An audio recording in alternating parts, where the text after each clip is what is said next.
Namaste friends, welcome back to PM Stories YouTube channel.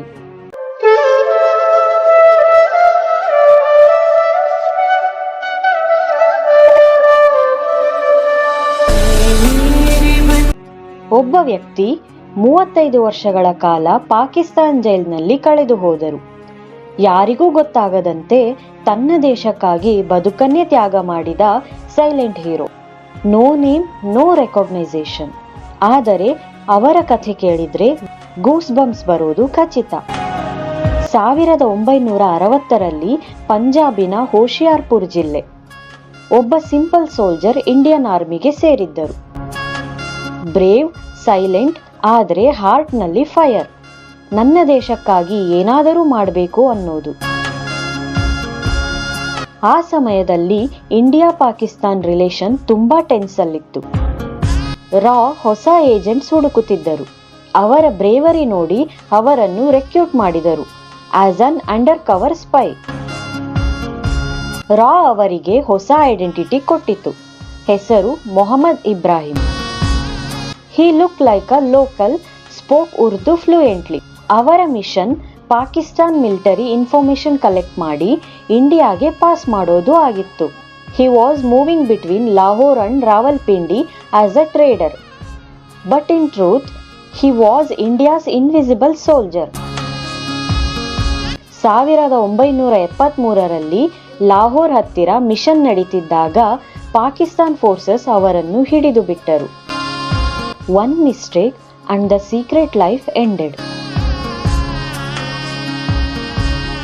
Pakistan court espionage charges ಹಾಕಿತು. ಅದರ punishment death sentence. ಆದರೆ ಅದು execute ಆಗಲಿಲ್ಲ. Instead ಅವರಿಗೆ ಕೊಟ್ಟರು ಲೈಫ್ ಇನ್ ಡಾರ್ಕ್ನೆಸ್.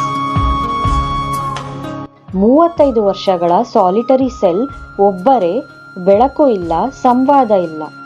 ಅವರ ಜೀವನ ಅವರ ಎದುರಿಗೆ ಕತ್ತಲೆಯ ಹಾಗೆ ನಿಂತಿತ್ತು. ಇಂಡಿಯಾದಲ್ಲಿ ಯಾರಿಗೂ ಗೊತ್ತಿರಲಿಲ್ಲ ಅವರು ಜೀವಂತ ಇದ್ದಾರಾ ಅಂತ. ಹಿಸ್ ವೈಫ್ ಪ್ರತಿದಿನ ದೇವರಿಗೆ ಹೇಳ್ತಿದ್ದರು, ಒಂದು ದಿನ ಅವರು ತಿರುಗಿ ಬರುತ್ತಾರೆ. 35 ವರ್ಷ ಕಳೆದವು. ಆದರೂ ಆ ಭರವಸೆ ಸಾಯಲಿಲ್ಲ. 2008ರಲ್ಲಿ Pakistan human rights minister Ansar Burney Lahore ಜೈಲ್ಗೆ ಬಂದರು. ಅವರು ಒಬ್ಬ ಏಜ್ಡ್ ಪ್ರಿಸನರ್ ಅನ್ನು ನೋಡಿದರು. He said softly, I was an Indian soldier. ಬರ್ನಿ ಅವರಿಗೆ shock. He appealed for mercy to President Parvez Musharraf. And miraculously, the old man was released after 35 years. March 2008, Wagah border. After decades of darkness, eyes filled with tears, lips smiling silently. 35 ವರ್ಷಗಳ ನಂತರ ಅವರಿಗೆ ಮಣ್ಣು ಸ್ಪರ್ಶ ಆಯಿತು. That moment was freedom ಇಟ್ ಸೆಲ್ಫ್. His wife 35 ವರ್ಷಗಳಿಂದ wait ಮಾಡಿದ್ದರು. When she saw him again, she didn't scream, she just smiled and cried. He whispered his real name for the first time in decade. ನನ್ನ ಹೆಸರು Kashmir Singh.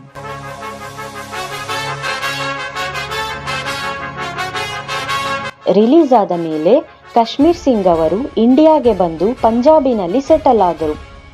Government honour ಕೊಟ್ಟಿಲ್ಲ, medals ಇಲ್ಲ, compensation ಕೂಡ very small. ಆದರೂ ಅವರು ಹೇಳಿದ್ದರು, I did my duty for my country, that's my reward ಅಂತ.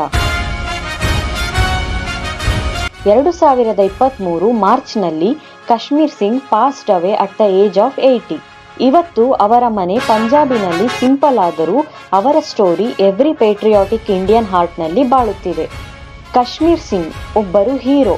ಯಾವ ಬ್ಯಾಟಲ್ ಫೀಲ್ಡ್ನಲ್ಲಿ ಅಲ್ಲ, ಕತ್ತಲೆಯ ಸೆಲ್ನಲ್ಲಿ ಕಂಟ್ರಿಗಾಗಿ ಹೋರಾಡಿದವರು.